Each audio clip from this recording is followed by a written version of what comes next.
Condro lan Kartika Haneksen.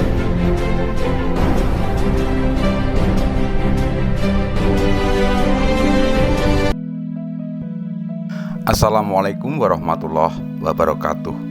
Salam budaya, salam rahayu, salam waras. Sedulurku sekalian, selamat bertemu kembali dengan saya Kang Jinggu di channel YouTube Tenggarnesia. Kali ini kita akan membacakan sebuah kisah perjalanan Sunan Pandanaran II menuju Gunung Jabal Qat. Nah, bagaimana kisah cerita perjalanan cinta dari Sunan Pandanaran?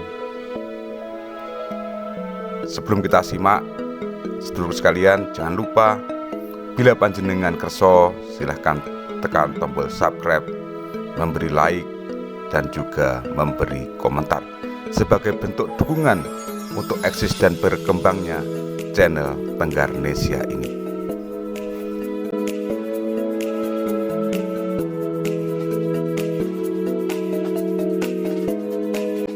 Sedulurku sekalian, Sunan Pandanaran memenuhi perintah dari Kanjeng Sunan Kalijogo untuk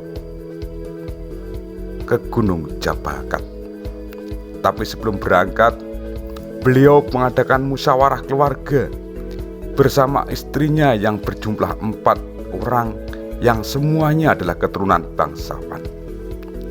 Para putra dan cucunya juga dikumpulkan. Sang Adipati memberitahu bahwa dirinya akan berguru untuk menyempurnakan keagamaannya sesuai yang diperintahkan oleh Kanjeng Sunan Kalijogo. Adapun tempat berguru itu di Gunung Jabal Qat, arah tenggara dari kota Semarang. Sebetulnya beliau ingin pergi sendiri, sedangkan semua istrinya disuruh tinggal di Kadipaten untuk mengurus anak dan cucunya. Sebagian harta kekayaan akan dibagikan kepada istri dan anak-anaknya. Sebagian lagi akan dibagikan kepada fakir miskin dan para abdi. Hal ini dilakukan karena kesetiaannya kepada amanah Kanjeng Sunan Kalijogo. Setelah membagi-bagikan harta kekayaan, kemudian sang Adipati mengumpulkan para sepuh, juga orang-orang kepercayaan untuk menjaga keamanan dan keselamatan Kadipaten. Semua diminta izin, dan sang Adipati berpamitan.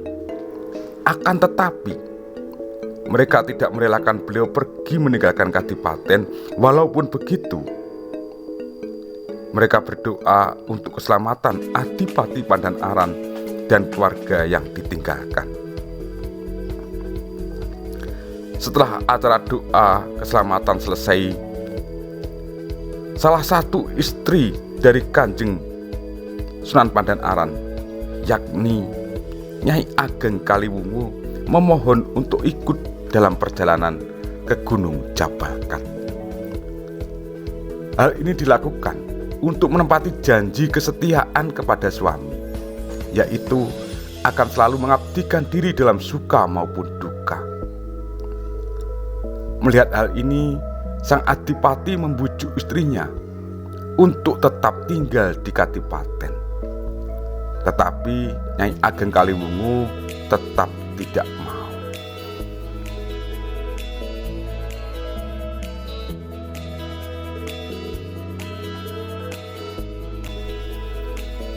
Kyai Ageng, mohon dengan hormat saya ikut, walaupun apa yang terjadi dan akan hancur lebur di dunia sampai akhirat.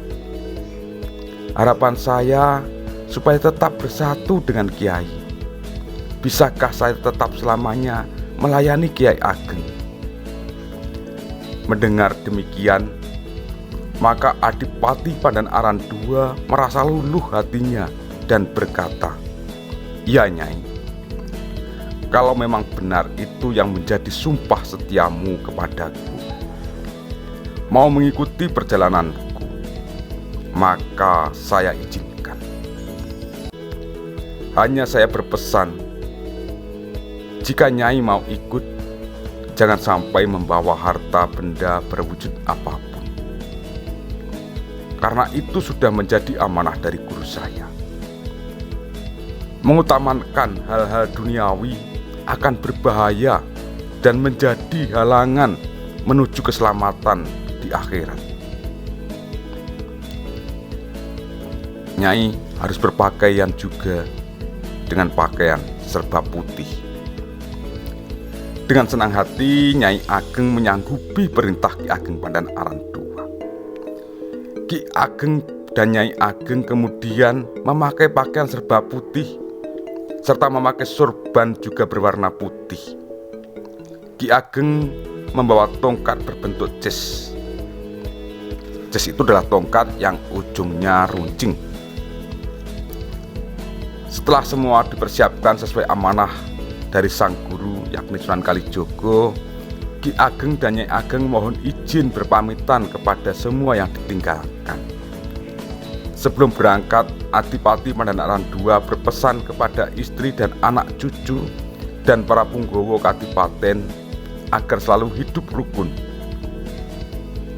Selesai berpamitan, kemudian Ki Ageng dan Nyai Ageng meninggalkan Kadipaten Semarang menuju ke Gunung Jabakat. Dalam perjalanan, Ki Ageng berada di depan, sedang istrinya berjalan di belakang sambil menggendong anak laki-laki. Selain menggendong anak, Nyai Ageng juga membawa tongkat wuluh gading yang di dalamnya diisi emas, berlian, dan uang. Tujuannya adalah untuk bekal dalam perjalanan. Dalam membawa tongkat, Nyai Ageng sangat hati-hati jangan sampai diketahui oleh Ki Ageng atau orang lain. Akan tetapi sebetulnya Ki Ageng sudah tahu, tapi pura-pura tidak tahu dan diam saja. Perjalanan Ki Ageng dan Nyai Ageng telah jauh meninggalkan kota Semarang. Beliau masuk hutan dan perkampungan. Dalam perjalanan tiba-tiba beliau dihadang oleh dua orang yang mau merampok. Salah satu dari mereka menggertak dengan nada kasar dan berkata, "Hai Kisana, berhenti, serahkan semua harta bendamu." Dengan nada lembut Ki Ageng menjawab, "Saya tidak membawa apa-apa yang berharga. Jika butuh harta benda, mintalah pada istriku yang berjalan ke belakang sana." Dia membawa tongkat wuluh gading yang berisi emas, berlian, juga uang. "Mintalah, itu akan cukup untuk bersenang-senang seumur hidupmu. Jika tidak boleh, rebutlah, tetapi jangan sampai kalian menyakiti istri dan anakku." Setelah berkata kepada kedua perampok, Ki Ageng Pandanaran segera melanjutkan perjalanan. Sedangkan kedua perampok tetap menunggu istri Ki Ageng yang berjalan di belakang. Tak lama kemudian, sampailah Nyai Ageng di tempat perampok berada. Melihat yang ditunggu telah tiba, maka perampok segera menghentikan Nyai Ageng dan berkata, "Serahkan semua harta bendamu." Nyai Ageng menjawab dengan nada tegas, "Saya tidak membawa apa-apa." Karena sudah diberitahu bahwa dalam tongkat berisi banyak harta, maka perampok segera merebut tongkat wuluh gading yang dipegang Nyai Ageng.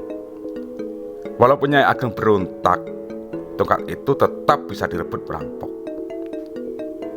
Setelah itu tongkat dibelah oleh perampok menjadi dua. Dengan rasa kagum bercampur senang karena melihat isi tongkat yaitu emas, berlian, dan uang yang banyak. Kedua perampok menarik kegirangan dan nafsu serakahnya muncul, dan mereka berkata, "Wah, baru tongkatnya saja berisi sebanyak ini, apalagi pakaian dan yang ada di dalam sabuk kemben pasti lebih banyak daripada tongkat ini." Kedua perampok kemudian berlari mengejar Nyai Ageng dengan tujuan ingin melucuti pakaiannya. Akan tetapi setelah sampai di hadapan Nyai Ageng, mereka tiba-tiba lemas tak berdaya. Peristiwa itu tentunya atas kehendak Tuhan yang Maha Esa. Melihat hal ini, Nyai Ageng merasa terkejut dan takut. Sampai beliau berteriak minta tolong kepada Ki Ageng dan katanya, "Kebangetan Kiai, ana wong salah loro wae tega-tega." Kemudian Nyai Ageng berkata lagi, "Sok yen ana rejaning jaman, papan kene aku wene jeneng Solo Tiga." Bersamaan dengan keluh kesah Nyai Ageng, maka putranya yang digendong menangis keras. Suara tangisan itu terdengar oleh Ki Ageng Pandan Aran sambil menoleh ke belakang dan berkata kepada perampok, "Tadi saya sudah bilang, rebutlah tongkatnya saja dan tidak boleh mengganggu orangnya. Tetapi mengapa kalian tidak menurut? Kalau begitu, kelakuan kalian seperti domba dan ular." Dengan sekejap, wajah kedua perampok itu berubah menjadi domba dan ular.